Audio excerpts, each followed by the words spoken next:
word on the street is there's going to be a price increase with the new iPhone 14 series phones. I'm not buying it. I'm not biting the hook on this one. I will not be their huckleberry. And even if it does happen, that's cool. But I'm very skeptical. And why am I skeptical? Because they've been saying this for years. And I even said this. I thought for sure the iPhone 12, iPhone 13, with all the issues we had, the global shortages, the supply chain issues, all that stuff, I thought for sure we would have seen a price increase with the previous phones, and yet we did not. So going into 2022 now, I know inflation is off the charts and the economy and blah, blah, blah. Bad things if it involves money and goods and services. However, the Apple and the phone machine keeps twirling, and we're going to get an iPhone 14. Looks like we're going to get a 14 Max, which I've got thoughts on that one. I want to talk about in another video. iPhone 14 Pro, Pro Max, and it looks like they're nixing the iPhone Mini, which actually I think brings a lot of value, but they came out with the iPhone SE 2022, which I love. I'm still carrying, have my SIM card in it. Yes, I love that phone. However, I kind of think also conspiracy theory, maybe since we don't necessarily need a new Mini every year, maybe they're going to alternate. Maybe this year SE, and the next year we'll get the Mini back again. Who knows? That's a discussion for a later date. But the price increase, I don't think it's going to happen. Why? Because they need to compete. They already had to cut back on their sales estimates for this year. They had projected more. They cut back on their estimates basically across the board by about 10%. The global turndown in the economy is just not good. And it's certainly not good when you're in the business of selling $1,000, $1,100, $800 phones. So that's what makes me think, okay, if you didn't do it the last 2 years when things were arguably worse in several areas, why now would you do it? Because you need the sales. You really do. And you're already cutting back on things. So the report is that the iPhone 14 will have the same chip as last year. So if you're going to do less innovation, we're not getting a new A16 chip in those. You're only going to get the new chip in the Pro series. I think maybe we could possibly see a price increase on the Pro because people are going to pay that anyway. I mean, I think people are going to pay it regardless when it comes to Apple just because Apple can do that. Apple commands the market and people will buy them. If you put two different phones, one that's an Apple and one that's not an Apple side by side, and you said, okay, this is a $1,000 phone, most people would go, yeah, I'd pay $1,000 for an iPhone. Or, yeah, I'd pay $800 for an iPhone. Whereas if I were to put up the new nothing phone and say, hey, would you pay $800 for this? It'd be like, no, I'm not paying $800 for that. So it's just the way things are with Apple. So I think when it comes to this new phone or new phones, I don't think we're going to see a price increase. If we do, I think it's bad business because the justification people are saying is because of the supply chain, the issues, all that stuff.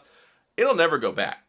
That is one of the things I'm most afraid of when it comes to phone prices because anytime you, whether market conditions or whatever, the price goes up. When the conditions go back down, the price doesn't. It never does. If they were to say, okay, guys, this year we got to bump it up to $8.99, I'm sorry, we just have to.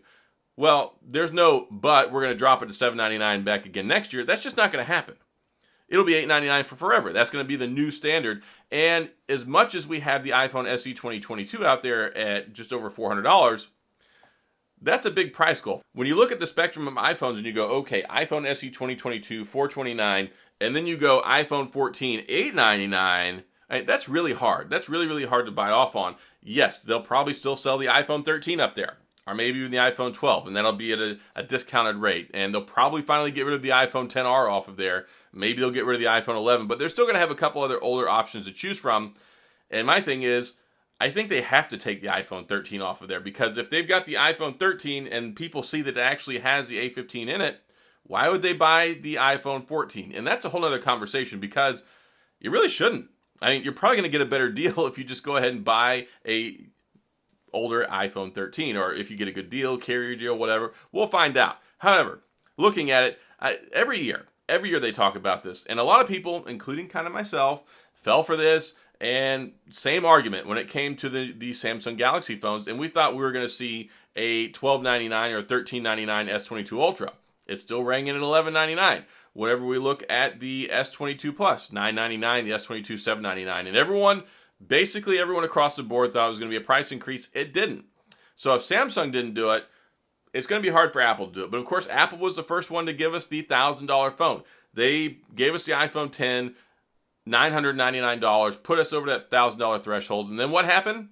Samsung followed right behind them. So if anyone's going to do it, it is going to be Apple. But at the same time, I don't think the supply chain is as bad off as it was previously, which we really could have justified it then. I also don't think that the market will sustain that, especially with the money people have in their pockets and the lack thereof right now. I don't think they're going to sell as many phones. So maybe they think, okay, if we raise the price, yes, our profit margin will go up, but we will sell less. And they don't want to sell less. Apple wants to keep their pedal to the metal and keep their global proliferation. They want their phones everywhere, all over the place, so that the way they can continue to rake more money in from all their services stuff, which is where they make tons of money. So many Apple services out there, Apple Card, Apple TV, Apple everything. Apple all over the world. And they like that. So I think that it'll stay the same. If it changes, I mean, it's understandable. For the reasons that they say, the economy, the supply chain, price increases, all of that, and they just have to pass it off to the consumer. I think it's a mistake if they do. I think in the end run, of course, they know that most of their money, and that's, I think, how they've kept the prices kind of the same for so long.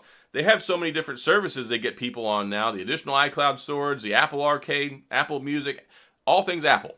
And that's cool. I like that. That offers a lot of great things for a lot of people, but I think it's a mistake if the price goes up. I don't think it's going to go up. We'll see once it gets here, and we'll go from there. I mean, I could be wrong. If I am, then that's bad for everybody. So it's not like it's going to be an I told you so moment. It's plausible.